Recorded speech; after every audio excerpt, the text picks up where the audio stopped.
The reason we wanted to do this today is that every 5 years, the Child Nutrition Act has to be reauthorized. And we're coming up upon that time.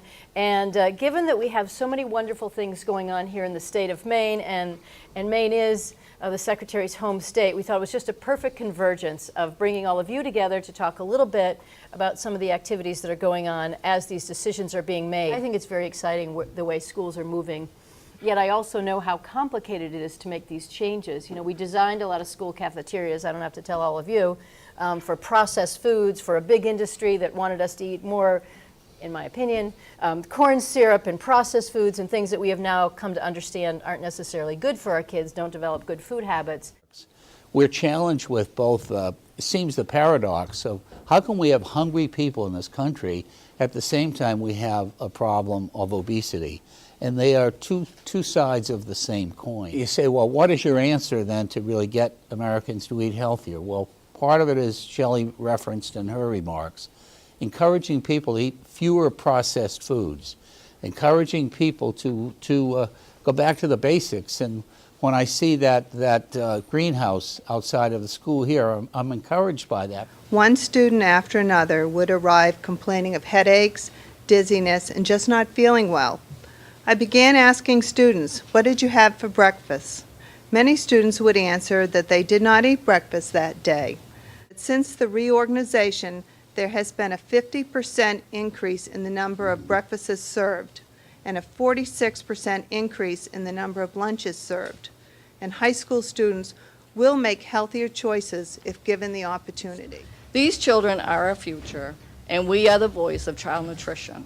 We cannot teach a hungry child. Additionally, take all the concerns you heard about the child's inability to learn who's hungry.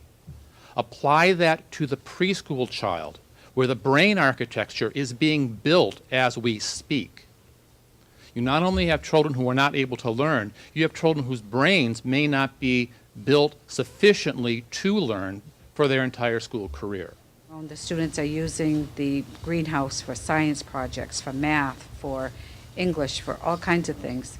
It's made a big difference as far as how the students are eating. We're seeing now, I talked to some parents, and the children are coming home, they're saying, we want to have a garden this summer. Not only have we introduced fresh fruit and vegetables without dips and other type of entities to the students, but we've done something very important, is that we've been able to chase the hunger away for these students. And they've actually asked their parents when they go downtown to the farmer's market to bring back fresh fruit and vegetables for their own home. One of the things I'm really excited about in the reauthorization is that it's going to provide an opportunity to look at those other parameters of health. How can we get federal dollars driving local communities through local purchases?